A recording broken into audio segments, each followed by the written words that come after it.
They didn't need blades to open your skull, just silence, paperwork, and time. And once you stepped through those doors, no one ever really left.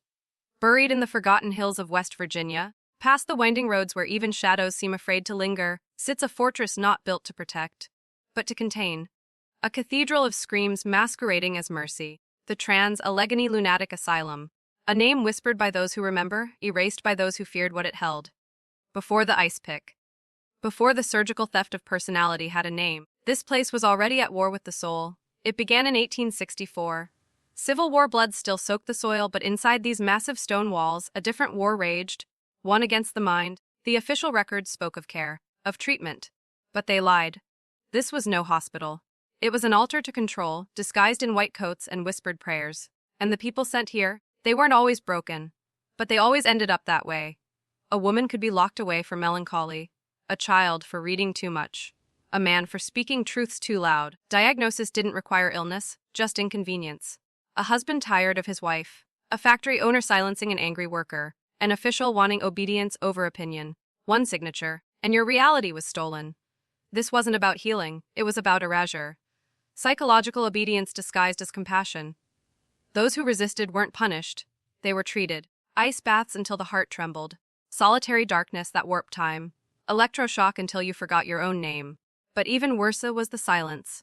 The silence that meant no one was coming, no one was listening, that you had officially stopped existing. The architecture was no accident either. Designed using the Kirkbride plan, not just a house, but to disorient.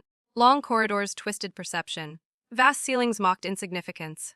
Windows high enough to let in light but never escape. It was a design meant to fracture you, slowly, methodically, until the only thing you remembered was submission. And here's the truth: no one dares say many of the people inside were not insane. They were made insane. Crafted, broken by rituals hidden under the veil of psychiatry. A system of soft annihilation. No knife needed. Just patience, just process, just silence. And in that silence, something darker grew. There's a reason most institutions don't fear resistance. They fear awareness. You see, when you step into a place like the Trans-Allegheny Lunatic Asylum, the walls don't just hold echoes, they hold patterns. Repetition, rituals, designed not only to contain the body, but to reprogram the mind. What most forget is that this asylum wasn't simply a reflection of the times. It was a blueprint, a prototype for psychological control systems that still ripple through modern institutions. Schools, prisons, offices, digital spaces. But back then, they were raw, undisguised, brutally honest in their manipulation. Inside these stone cathedrals of correction, time stopped being linear, days blurred into each other. Names became irrelevant. You were no longer John or Clara, you were Case 5108. And when identity is erased, obedience becomes easier. Not through force, but through forgetting who you were. The genius, the evil genius, of these early institutions wasn't just the cruelty. It was the procedure. Everything was documented. Everything was clean. It gave the illusion of science, of structure, when in truth, it was a theater of sanctioned madness. An inverted sanctuary where the sane were gaslit into questioning their very reality. Imagine waking up every day surrounded by the truly broken, the screaming, the forgotten, and slowly realizing that your protests were being interpreted as proof of your instability. That every scream for help was one more reason to keep you locked up. That every plea made you sink deeper into the system. This was the trap.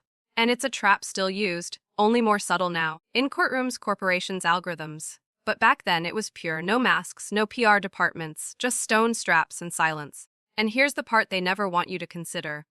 What if the asylum wasn't failing? What if it was succeeding? What if its purpose was never to heal, but to erase threats to a particular order? What if it wasn't madness that got you locked inside, but clarity? The people who asked too many questions, who connected dots that weren't supposed to exist, who noticed patterns that made those in power uncomfortable. They weren't sick, they were dangerous, to the system. So the system did what it always does.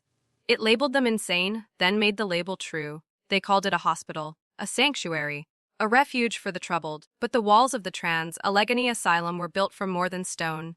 They were constructed from lies, layered, reinforced, institutionalized, and like all masterful lies, they were repeated so often they became truth to the masses. But not to everyone. There were whispers, always whispers, from the townsfolk who lived just far enough away to sleep at night. They heard things, saw things, figures in windows when no one was supposed to be there, Screams in the dead of night that weren't pain, but something older, more primal. And once in a while, someone would disappear, not violently, not with spectacle, just erased, paperwork filed, records adjusted, like they never were. Do you understand what that means? It means this wasn't just an asylum. It was a crucible. A sacred chamber where memories were scorched, where identities were melted down and recast into something more manageable. And no one questioned it, because to question it, to look too closely, meant you might be next. Some of the patients, they weren't even sick. They were political wives, educated daughters, men who refused to sell land to the right hands. Their crime was knowing too much or refusing to kneel, so the system called them delusional, paranoid, hysterical. Words that sound medical, but are functionally weapons, forged in bureaucracy, sharpened in silence. And then there were the experiments. Hidden beneath layers of policy, cloaked in the veil of treatment. Sleep deprivation, isolation chambers, induced seizures, strange injections with no labels. Conducted by doctors who never gave last names and rarely stayed long. Some of these doctors went on to build entire branches of modern psychiatry. Others disappeared entirely. You ever wonder why so much of psychology's early history is fragmented, redacted? Because behind the theories and textbooks were shadows. Because the tools of healing, when held by the wrong hands, become instruments of control. This is the part where most people look away. Where the mind says, that's too much, that can't be true. But you're not most people. You're still here, still listening, still falling. Good, because once you understand that the asylum wasn't a mistake, but a model, you begin to see it everywhere. In systems, in schedules, in silence. Look closely, the asylum never closed. The walls changed, yes, the methods evolved, but the core, the purpose, remains untouched. Control, compliance, containment of the mind. What they perfected in West Virginia has been refined and digitized, uploaded into 1,000 invisible prisons disguised as freedom. You think I'm speaking in metaphors? You think this is just history? Let me be clear, the world you walk through today was built by the descendants of those same architects. The ones who discovered that you don't need chains to bind a person, you just need to fracture their sense of self. Because a man who doesn't know who he is a man who will obey anything. That's what the asylum taught them. Slowly, with precision, break the individual, drown him in labels, call him patient, employee, consumer, citizen, reduce him to numbers, to files, to profiles. Confuse him with diagnoses, with data, with dopamine hits and contradictory rules. And when he breaks, call it his fault. Tell him he's mentally unwell. Offer him pills, policies, or punishment. But it all started here, in the stone halls of Trans-Allegheny. That's where the script was written, where they realized a broken mind doesn't rebel. It begs for order, for normalcy, for acceptance. And if you control the gatekeepers of normal, you control the future. That's why they didn't need physical lobotomies. They could achieve the same result with routine, with repetition, with social expectation. The same blueprint runs today's factories, classrooms, newsrooms, even your phone. Scroll long enough, and your thoughts stop being your own. You don't need a straitjacket when you're addicted to distraction. You don't need padded walls when your cage is algorithmic comfort. Most men walk through the world believing they are free, while their thoughts have never been more curated. You don't see bars. That's the point. You don't hear screaming. That's the brilliance. But the silence. It's the same silence that echoed through those halls 150 years ago. And if you listen close, you'll hear it. The sound of minds being taken without a trace. This is why you must wake up. Not just for yourself, but for every generation still to come. Because every time a man wakes up inside the system, he shatters a piece of the lie.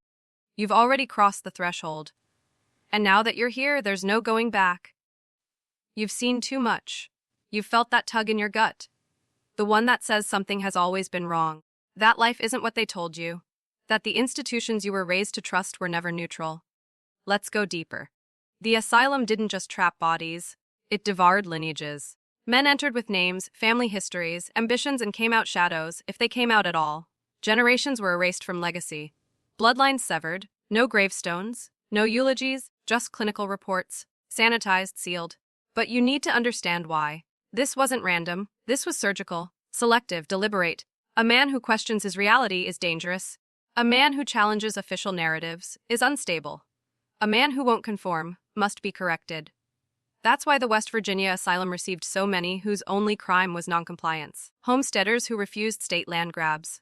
Soldiers who came back from war with eyes too wide, women who resisted arranged futures, children who dreamt of other worlds, all labeled, all processed. And here's where it gets darker. The asylum's records reveal something buried. Names tied to occult research, secret donors, shadow committees, organizations that would one day evolve into today's intelligence agencies and psychiatric boards. Ask yourself this: why would an underfunded asylum in rural West Virginia receive sudden, unexplained grants in the early 1900s? Why would its patients be moved without consent to undisclosed, satellite locations? Why would certain documents from its archives be permanently classified? Because this place was more than a facility.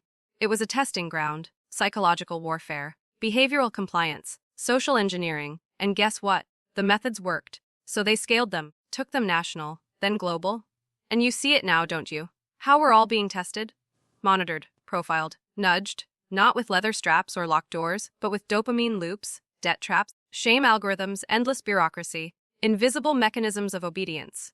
This is the modern asylum, and your mind is the battleground. Comment this phrase twice below if you're ready to shatter the illusion. I was never insane. I was always awake. I was never insane. I was always awake. Let the system hear it. Let the algorithm feel it. Let your future self remember it. Because from here on out, the descent only gets darker. But clarity lives in the shadows. You feel it now, don't you? That heavy pressure in the chest. Like something ancient just opened its eyes behind the veil of this reality. Good. That's what truth feels like when it's been buried too long.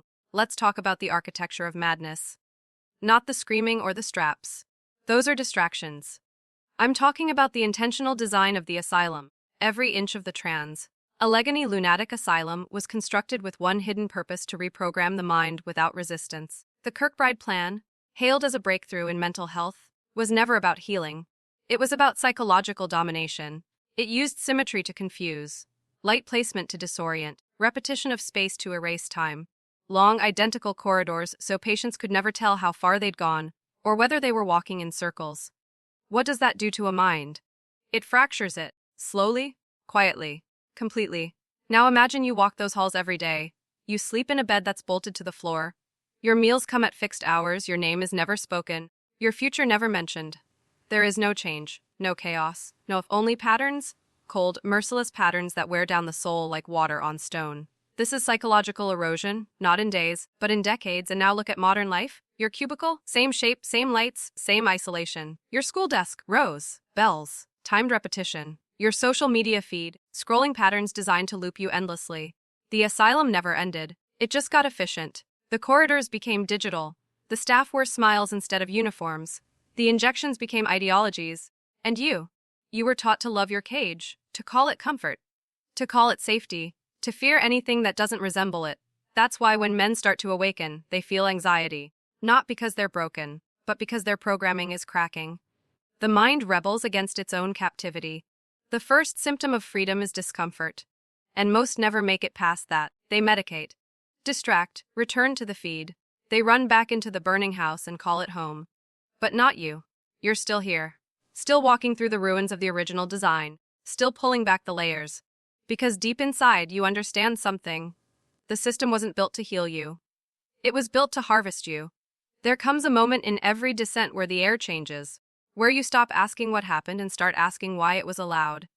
You've reached that moment. Let's strip back the last veil. What if the asylum wasn't merely a weapon of control, but a ritual? Understand this: institutions like Trans-Allegheny weren't isolated. They were nodes in a network, a web of hidden experiments, black budget programs, and ancient philosophies repackaged as science. Psychiatry, at its origin, was never about healing the masses. It was about identifying who could be reformed and who had to be removed. But underneath all the clinical terms and bureaucratic jargon was something older. Ancient societies knew that if you wanted to break a man, truly break him, you didn't attack his body. You attacked his reality. You inverted meaning, turned truth into madness, convinced the victim that his own intuition was dangerous, that he was the problem. Once you do that, he polices himself. He becomes the prison. This was the ritual at the core of Trans-Allegheny: deconsolation, identity death, and finally submission to the new reality. Now pause. What does that remind you of? Initiation, ancient rites, mystery schools, secret societies. They all followed the same structure: strip the self, fracture the psyche, and rebuild it in service to a higher order. The asylum was not a failure of ethics. It was a perfect system of occult control. Why West Virginia? Because it's forgotten, remote, easy to silence, but more importantly, it sits on ley lines, energy corridors. The same places ancient civilizations built temples, mounds, and blood altars. The land remembers. And when you institutionalize suffering on such land, you don't just destroy minds, you feed something.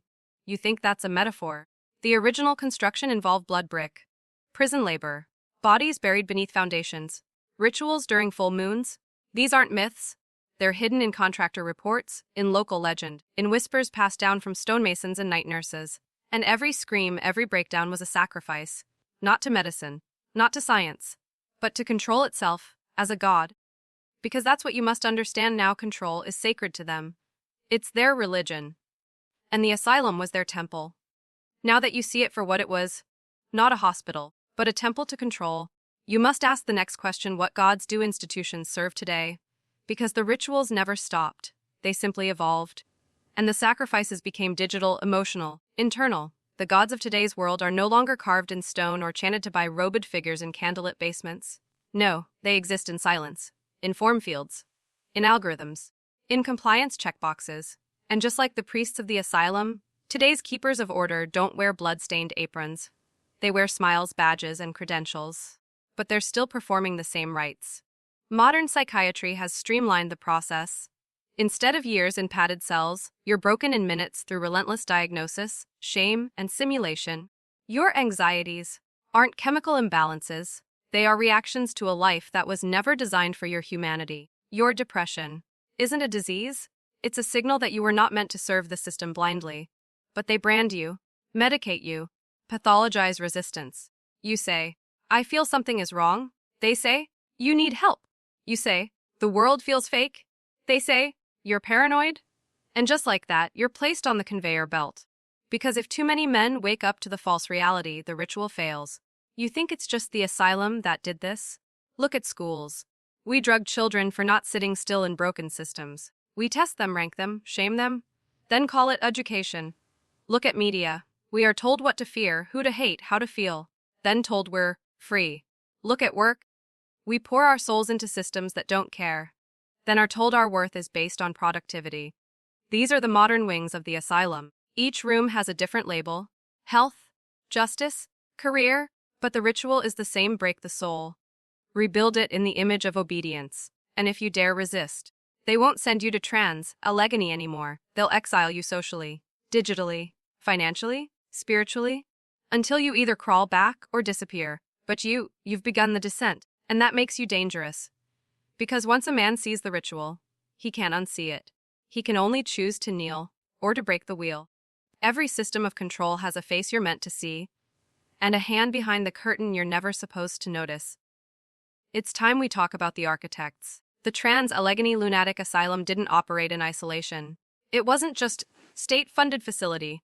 It was a front, a shell built on top of darker foundations. And behind its operations, behind the charts, the cages, the screams, were families, names scrubbed from records, generations that didn't just survive history, they shaped it. These families didn't wear white coats. They wore rings, crests, private symbols passed down through centuries. They spoke in coded language, donated under shell foundations. And every so often, one of them would visit the facility, not to observe healing but to witness obedience. Who were they? Names like Cabell, Van Mitter, Livingston, Pendleton, tied not just to West Virginia, but to Washington, to Yale, to Skull and Bones, to secret investment trusts that funded not only asylums but banks, railroads, educational boards, psychiatry journals. Because when you trace back the money, you don't find philanthropists. You find priests of empire. Men who believed that the mind of the population should be engineered, that reality should be curated, and that those who resisted should be removed from the timeline, quietly, legally, permanently. Trans-Allegheny was their testing chamber. But it wasn't the only one. Across the country, dozens of similar facilities operated under the same blueprint: Danvers in Massachusetts, Pennhurst in Pennsylvania, Eloise in Michigan. And they were all connected by funding, method, and ideology. You see, for these families, control wasn't about politics. It was about ritual stewardship. They saw themselves as keepers of a sacred fire, the fire of hierarchy, of order, of generational dominance. And that fire must be fed, not by war, not by votes, but by broken minds. The asylum was their altar, the patients were their offerings, and the silence, that awful, echoing silence, was their litany. That's why you won't find their names in the brochures. Why the official archives are missing. Why whistleblowers vanished. Because these families don't operate in daylight. They operate in legacy. Their power isn't in what they do. It's in what they've already done, and how deeply it's embedded into the structures we still trust today. And now that you know their fingerprints are all over history's darkest institutions, the only question left is, how many of today's institutions still answer to them? Power does not vanish, it mutates, it adapts. And the families behind the asylums didn't disappear. They simply learned to dress like saviors. By the 1950s, public scrutiny began to shift. Whispers grew louder. The asylums, once hidden behind high stone walls, started leaking their secrets. But these families didn't panic. They pivoted. The age of brute force institutions was over. The age of psychological integration had begun. They moved their influence into think tanks, behavioral research, foundations with soft names and soft colors, human flourishing, global mental wellness, cognitive evolution, harmless on the surface until you read the white papers, until you see the funding trails, until you realize that the same ideology that powered Trans-Allegheny now lives inside policy documents in Washington, Brussels, Silicon Valley. What changed? Nothing, except the interface. The cage became cleaner. Digital, invisible. Now, instead of shackles, you have terms of service. Instead of solitary confinement, you have social scoring systems. Instead of lobotomies, you have SSRIs, filtered feeds, and endless, narcotic entertainment. And all of it marketed as wellness. But wellness, in their language, means one thing: compliance. A compliant mind doesn't rebel. It doesn't question the narrative. It doesn't disturb the equilibrium of power. You ever wonder why the same handful of nonprofits, universities, and tech companies all push identical mental health narratives at the same time? It's not coincidence. It's orchestration. We've moved from asylum walls to neural nets, from cold surgical rooms to data farms, where your thoughts, your emotions, your fears are not just tracked, but weaponized. The same bloodlines that funded the asylums now own biotech firms, media conglomerates, pharmaceutical giants. They no longer need to break your body. They can do something far more efficient: break your attention. Because a man without attention, without focus, stillness, depth, is as lost as any patient wandering those halls in West Virginia. And here's the cruelest twist. You'll ask for your own conditioning. You'll beg for the pills, the programs, the platforms. Because they've mastered the art of packaging control as comfort. It's no longer called an institution. It's called an ecosystem. And in that ecosystem, you are not the user. You are the product. You think you're free because no one's holding a key to your cell. But what if I told you the new cell is your own mind? And the key was handed to your captors decades ago, inside the asylum. Let's strip back another layer. The psychological techniques used in Trans-Allegheny weren't primitive. They were foundational.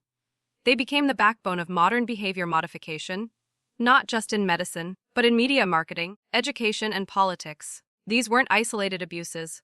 They were prototypes. Operant conditioning. Originally tested on patients stripped of identity and rights, they were punished for emotional expression, rewarded for silence, their behaviors sculpted by invisible forces. Today you see the same pattern like follows, retweets, cancel culture. You're punished for divergence, rewarded for conformity. The system molds you and you call it engagement. Learned helplessness. This was one of the darkest secrets of asylum science. Patients were subjected to endless, uncontrollable pain until they stopped trying to escape. Even when the doors were unlocked, they wouldn't run. Sound familiar? Look around. People are so flooded with debt, despair, division, they no longer resist. Not because they agree, but because they believe it won't matter. Gaslighting. Before it was a buzzword, it was a protocol. Patients who questioned their treatment were told they were delusional, their memories questioned, their emotions dismissed. Today, we see the same thing expressed out about the official story, and you're labeled a conspiracy theorist. A problem. A threat. The narrative is engineered, not to tell the truth, but to define it. Sensory disruption. Flashing lights. Loud noises. Sudden shifts in temperature. Asylums used it to weaken the nervous system, confuse time, space, and memory. Now we have 24-hour media cycles, notification overload, visual chaos, attention fragmentation. It's not by accident, it's by design. Sleep interruption. Patients were woken repeatedly, deprived of REM sleep. Their cognitive functions broke down. Paranoia increased. Compliance became easier. Now, we carry our own interruptions in our pockets. Late-night scrolls, always on alerts. Sleep sacrificed for the dopamine high of the next digital hit. These techniques were once hidden in basements, documented in redacted files. Now they're embedded in apps, curricula, culture, and the worst part, most people pay for their own programming. Buy the phone, download the feed, take the pill. Nod along. The asylum taught them well, if you can break a mind quietly enough, it will thank you for the leash. Symbols are the true language of power. Long before words were weaponized, symbols ruled the subconscious. They bypass logic. They bypass resistance. They embed themselves deep in the psyche, like seeds in fertile soil. The architects of the Trans-Allegheny Asylum understood this. That's why the building wasn't just functional. It was symbolic. Massive wings shaped like a double cross, Gothic spires scraping the heavens, vaulted ceilings that made patients feel small, insignificant watched. Every brick was a sermon, every shadow a scripture. You weren't just inside a hospital, you were inside a ritual. And here's the part no one wants to hear. Those same symbols never went away. They were simply refined and rebranded. Let's start with the owl. Ancient symbol of wisdom, yes, but also of hidden knowledge kept from the profane. Bohemian Grove, medical fraternities, elite institutions. Why is the owl always perched above their crests? Because it sees in the dark. Because they see what you cannot. The caduceus, the twin serpents wrapped around a staff. You think it means healing? Look deeper. Two opposing forces twisting upward, duality, conflict, controlled energy, used by Hermes, the trickster god. The messenger of the gods, that's what modern medicine traces back to. A deceiver, the black cube, found in corporate logos architecture, art installations. A subtle nod to containment, structure, and Saturn, the god of time, death, and control. The same deity worshipped by secret orders long before the asylum ever opened its gates. And let's not forget the checkerboard floor. Sin in Masonic lodges, courtrooms, banks, fashion, black and white, order and chaos, hidden in plain sight. The world presented to you as a game, but one where you're not the player. You're the piece. These aren't coincidences, they're breadcrumbs. Echoes of a symbolic language that traces all the way back to the same minds who designed the mental cages of Trans-Allegheny. Why does a courtroom resemble a church? Why does a hospital gown leave you exposed? Why does a bank feel like a temple? Because they're not just places, they're programs. Each one designed to trigger submission, to shrink the self, to reinforce the hierarchy. And when you finally learn to read the symbols, you stop asking what's real. You start asking, what was I never meant to see? If you want to control a man, truly control him, you don't start when he's 30. You start when he's 3. The architects of psychological domination understood this intimately, and the ones behind the asylum, they weren't just after the broken. They were after the impressionable. Children. Buried deep in the unmarked files of Trans-Allegheny, beneath the case reports and sanitized death certificates are scattered, redacted records of minors. Boys who were too defiant. Girls who asked too many questions. Children who didn't fit. No disorder, no diagnosis. Just inconvenient. Some were born from families tied to property disputes. Others were orphaned by war or made wards of the state. And once inside, they became experiments. Not to cure, but to condition. Sound familiar? Because the asylum may be gone, but its spirit is alive, now embedded in the very fabric of modern childhood. Schools were modeled after industrial prisons, desks in rows. Bells to condition time, authority unquestioned. Creativity graded. Children sit still for 8 hours a day, told when to speak, when to move, what to think. When they resist, they're diagnosed, medicated, watched. What does this create? Adults who believe freedom is discomfort, who crave permission, who obey orders without question, and call it maturity. Even the stories we feed children are not innocent. Think of it, fairy tales once warned of real dangers, predators in disguise, dark forests. Illusions now. Stories are flattened, made sterile, safe. Rewritten by committees with psychological consultants, ensuring the child feels good, but learns nothing dangerous, nothing empowering. Even play has been hijacked. What once was wild, creative, unsupervised exploration is now structured, surveilled, gamified. Toys come with scripts. Shows dictate dialogue. Apps offer rewards for compliance, not curiosity. And parents, most mean well, but they've been conditioned too. Told to fear discomfort, to medicate difference, to punish independence. So they hand their child a screen, a schedule, a label. The asylum was never about walls. It was about rhythms. And now those rhythms are piped directly into your home. You think your child is safe because they're not in an institution? Look again. If every room is surveilled, if every word is monitored, if every instinct is pathologized, then the asylum has simply gone domestic. If psychology was the needle that stitched control into the flesh, then religion was the blade that carved obedience into the soul. And in Weston, behind the decaying brick and barbed gates of Trans-Allegheny, both tools were used with surgical precision, not for healing, but for hollowing. You see, when patients resisted, they weren't just restrained. They were shamed, made to kneel, told that their affliction was the result of sin, that their torment was divine punishment, that salvation came not from escape, but submission. The priests who wandered those hallways wore the collar of mercy, but they spoke with the tongue of empire. They weren't healing minds, they were reinforcing systems. The broken weren't offered truth. They were given parables. And if those parables didn't fit the pain, the patient was told to pray harder. It wasn't about God, it was about guilt. Guilt binds deeper than chains. You don't question the people hurting you if you're convinced you deserve it. Understand this. Every institution needs a myth to justify its violence. A holy script to hide the whip. In the asylum, the Bible wasn't scripture, it was sedation. A lullaby for the damned. A way to turn rebellion into heresy and curiosity into blasphemy. But here's what they don't want you to see. This wasn't just about West Virginia, or 1864, or madness. This was a blueprint. Every institution that followed, the schools, the courts, the corporations, adopted the same fusion of faith and fear. They gave you commandments, 10 rules for every part of your life, told you that questioning authority was rebellion and rebellion was hell. They built cathedrals of compliance, psych wards, pulpits, padded cells, each one whispering the same sacred lie: trust us, obey, repent, and maybe you'll be saved. But what if salvation was never the point? What if the goal was to keep you kneeling, blindfolded, begging? Because a man who kneels cannot rise, and a soul in chains cannot revolt. And while you were distracted, debating doctrine, confessing sins, chasing grace, they took the keys to your mind and threw them into the fire. That fire still burns, brother. But not in the church, it burns inside you. You just forgot it was ever lit.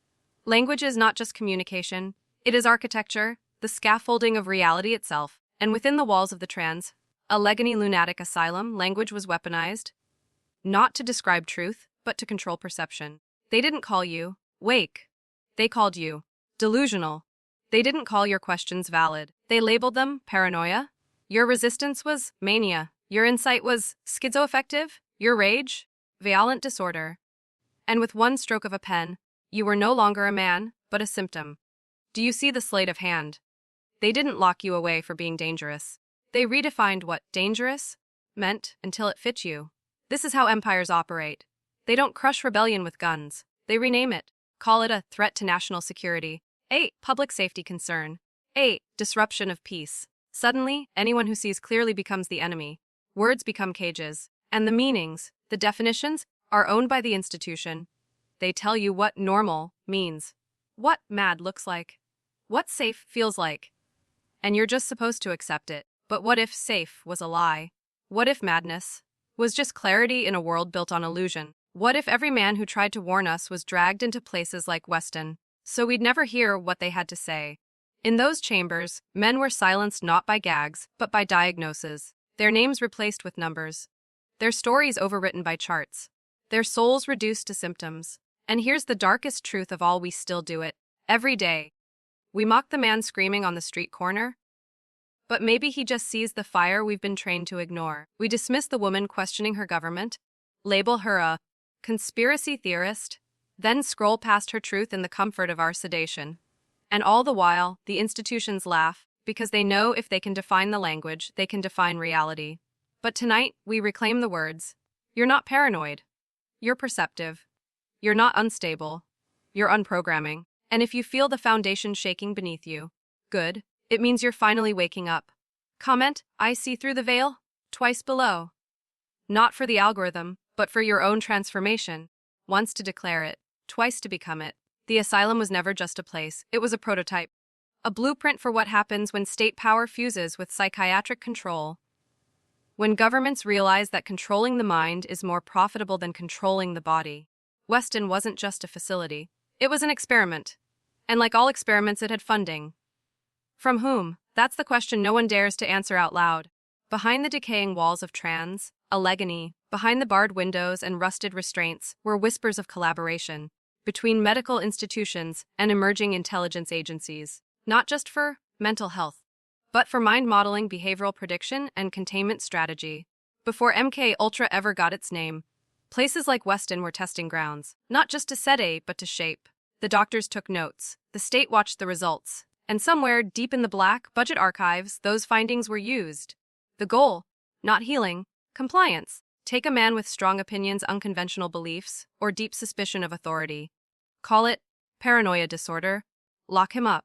Monitor how long it takes to break his will. Record what methods erase his rage. Find out what makes a defiant man docile. Then replicate. That's how it works. Behind the curtain. And Weston was the curtain's edge, where the mad were tucked away, and the free, thinking were renamed sick. But here's the true sickness: it worked. The town prospered. The papers praised it. The families stopped asking questions, because they were told this was mercy. And the institution kept expanding, not because it was humane, but because it was effective. Do you understand what that means?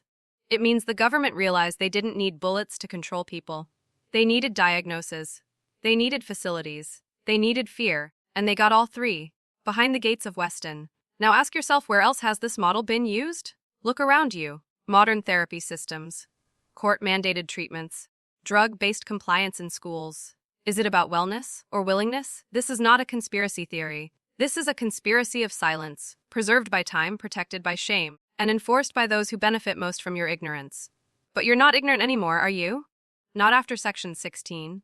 Now we go deeper, look closer at the blueprints of the Trans-Allegheny Lunatic Asylum. They weren't just designed for efficiency. They were designed for energy. The original architects followed the Kirkbride plan, but behind the guise of medical philosophy was something far more ancient. A layout rooted in ritual geometry. The central wing extended like a spine. The patient halls branched off like ribs, each corridor aligned with specific solar points: equinox, solstice, lunar tide. Coincidence? Or a structure deliberately shaped to harness psychic force? You see, in ancient civilizations, temples and tombs were built the same way. Egypt, Babylon, Tenochtitlan. They believed, no, they knew, that suffering could be turned into power if confined within sacred architecture. Now imagine a building filled with thousands of broken minds, screaming, crying, praying, begging, fighting to stay real. That emotional torment, echoing through limestone, copper piping, and iron latch doors, didn't just stay in the walls. It was absorbed, redirected, and maybe, just maybe, used. You think this sounds insane? Ask yourself why ancient Masonic symbols are carved into the main stairwells. Why the tower shadows align with celestial bodies. Why patients reported seeing the same entity in different rooms. A woman in black with no eyes, whispering in Latin, per manus tuas. Through your hands. They weren't hallucinating. They were witnessing the after effect of decades of psychic trauma, looping inside a building engineered like a spiritual antenna. A lighthouse, but not to guide ships. To attract something else. This wasn't accidental. It wasn't medical. It was ritualistic. And it worked because no one believed it could. But here's the darkest twist. The more madness that was pumped through those walls, the stronger the resonance became. Patients weren't just inmates. They were conduits. Their screams weren't just ignored. They were collected. And those who visited the asylum late at night, the ones with money, names, and no records, they didn't come to heal. They came to feed. This is the part history won't admit, that some places were never meant to help the broken. They were built to ritualize the breaking. And Weston, it's still humming. Waiting. The records were there. For decades, they were cataloged, typed, and locked in the East Wing archives of the asylum. Thousands of patient files, each one a silent testament to what was done behind the walls. But when investigators returned years after the facility was closed, entire cabinets were empty, not stolen. Not misplaced, erased, no signs of forced entry, no logs, no names, just dust, cobwebs, and a few torn pages that hinted at something far worse than madness. Among the fragments recovered was a report, faded, smudged, burned at the corners, written by a man known only as Dr. W. H. Marden. He wasn't like the others. He didn't follow orders. He asked why. Why were certain patients being moved at midnight through unlit tunnels, never to return? Why were there restraining chambers hidden beneath the patient floors? Rooms that weren't on any blueprint. Why did administrators sign death certificates before the patients were even reported missing? Dr. Marden began documenting not just symptoms but rituals, timing patterns, voices in unoccupied wings, shadow figures observed on the upper balconies at 3:03 a.m., always 3:03, always facing east. He tried to publish his findings anonymously, sent letters to 3 universities, a newspaper, One government official.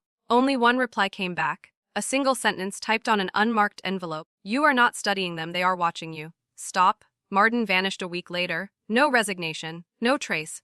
His home ransacked, his wife institutionalized in his place. His name? Removed from staff directories. The asylum told the public he never existed. But staff whispered otherwise. That he had found something in the sub-levels. Something buried beneath the old foundation. A vault. Sealed in iron. Marked with a symbol no one could translate.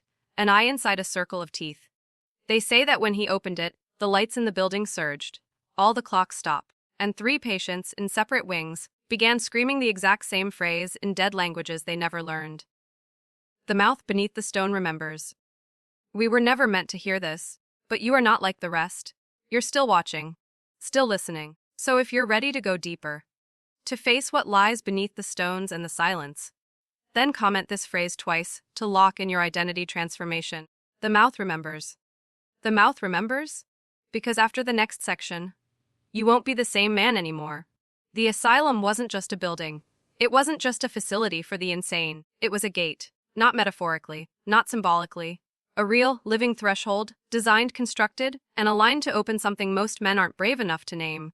You see, West Virginia's soil hides more than coal.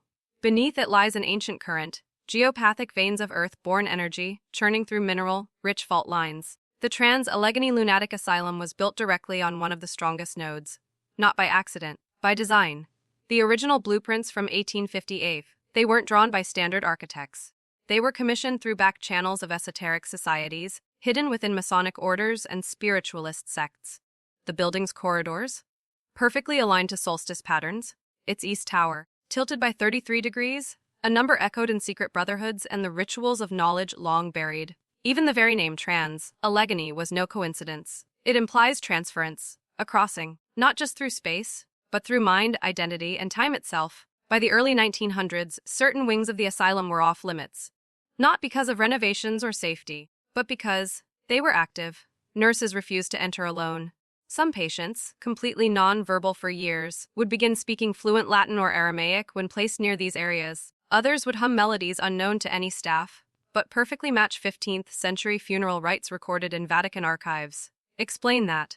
The staff who did explore deeper often became different, detached.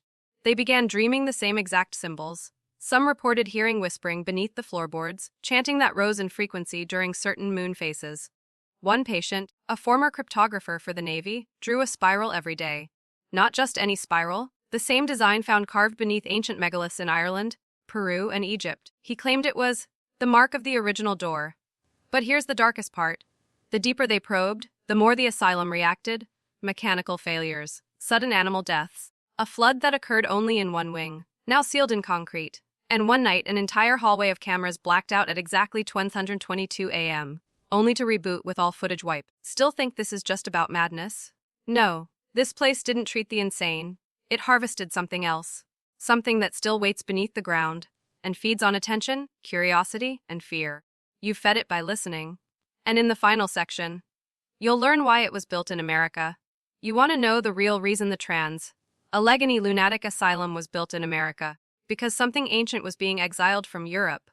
The old world had grown tired of its own shadows. After centuries of plague empire, witch hunts, and quiet mass disappearances, the elite power structures, those who didn't just rule through politics but through ritual, decided it was time to push the rod across the sea. West Virginia was chosen not for its peace, but for its isolation, its mineral-rich mountains, perfect conductors, its remoteness, ideal for containment. But most importantly, its people were simple, poor, and unprotected. No one would question why a new facility, spanning over 660 acres, was constructed with near-infinite rooms, vaults, and subterranean channels. Not for healing, but for housing. Housing what? Entities, memories, possessions. The kind of psychic architecture that had haunted the castles of Bavaria, the dungeons of France, the cloisters of Romania. The kind of echoes that even the Vatican whispered about, but never dared confront directly. These were not just madmen being relocated to the asylum. These were hosts, and the asylum was not just a cage. It was a ritual chamber functioning on a national scale.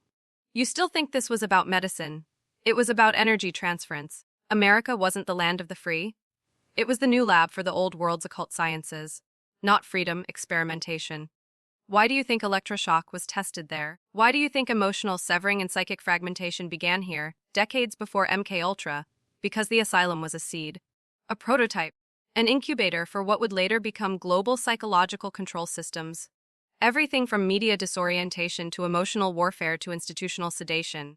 This was the blueprint for silent submission. And we've all been raised in its shadow. But now that you've heard this, you are no longer asleep, and that makes you dangerous. Write this in the comments twice to lock it in. I see the cage. I refuse the mask. Again, I see the cage. I refuse the mask, because knowing the truth is one thing, but becoming immune to the system's grip? That takes identity transformation. You've made it through all 20 gates. But the real descent begins after this. If you want more, I'll show you what they buried beneath the libraries, the courtrooms, and the schools next. But only if you're ready. Because from here on out, there's no going back.